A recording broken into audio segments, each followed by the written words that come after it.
Now, once we elicit the timeline, we then want to move into the elicitation of the timeline number 1. So this is the thing that we always do with our clients. Whenever we're working with a client, whenever we start a session, we always elicit the timeline. We also have elicitation of the timeline number 2. Now, we only ever use this page, which is page number 11, if the first strategy doesn't work. So if we're with the client and page 10 doesn't work, we can always use page 11. Now, I've been doing this since 2009, and I've never had to use this page. It's there just in case. It's like a little bit of a backup. So if you're eliciting the client's timeline, they're struggling, what you can do is then you can move to page 11. Does that make sense? Okay. So we want to now do the first test of elicitation. We always want to test the work that we do in timeline therapy. So when you're ready, turn over to page number 12. And we say that the first test elicitation gives the client an undeniable experience. It also installs the timeline. It also installs the positions. So let's do a read through of the script and then we'll action this together. So I want you to imagine this. You've just elicited the client's timeline. They've said the past is here and the future's over here, and it's going to be different for everybody.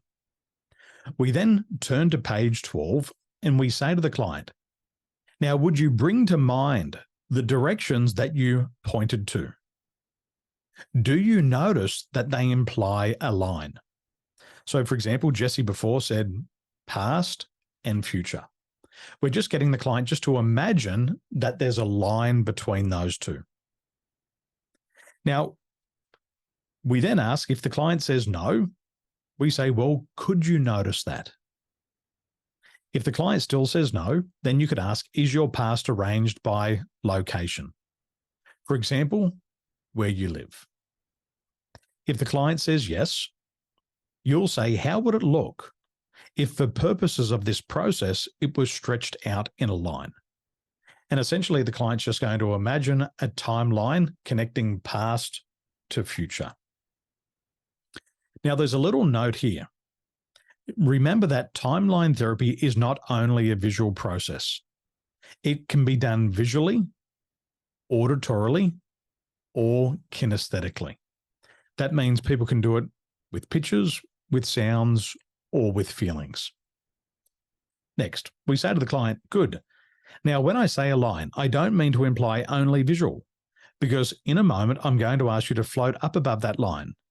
And by float, I also mean as sounds floating on the wind, or floating in the bathtub, or visually. However you float up above your timeline is perfect. So, can you just float up above your timeline? We then say to the client, make sure you are looking through your own eyes. Now, remaining above your timeline, just float back into the past. Are you there?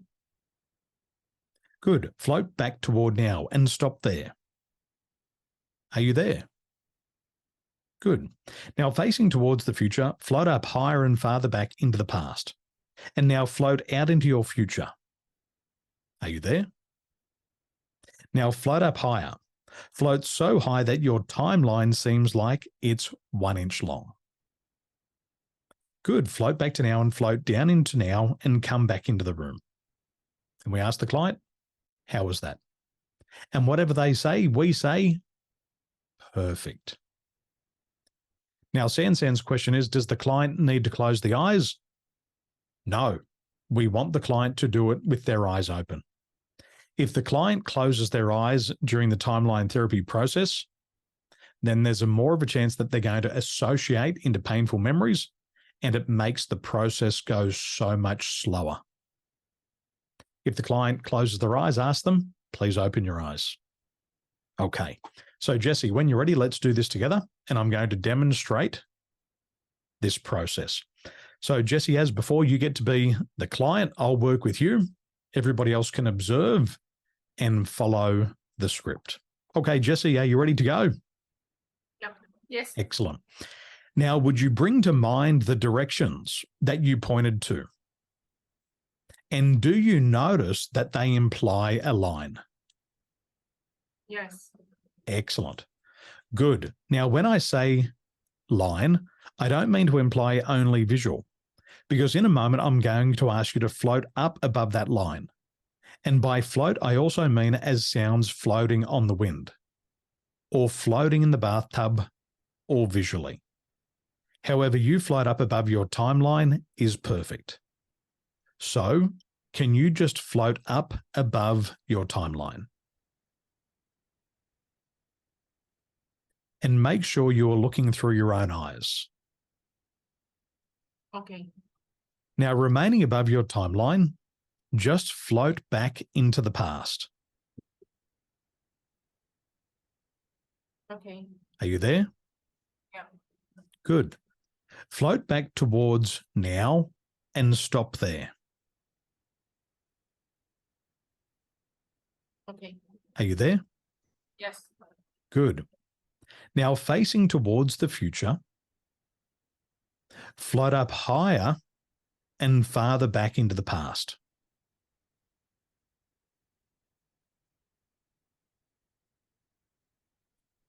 And now float out into your future.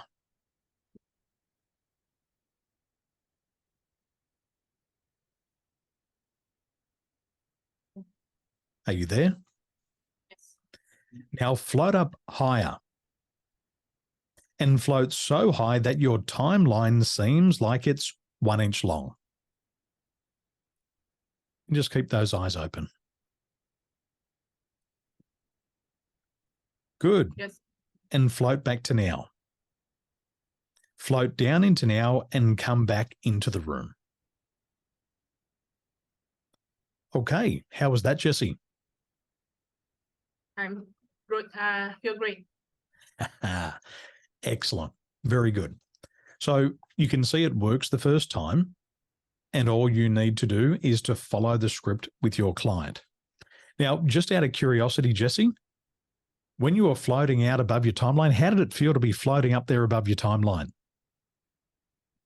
Feel what's called not heavy. What's called feel light, and then feel the breeze.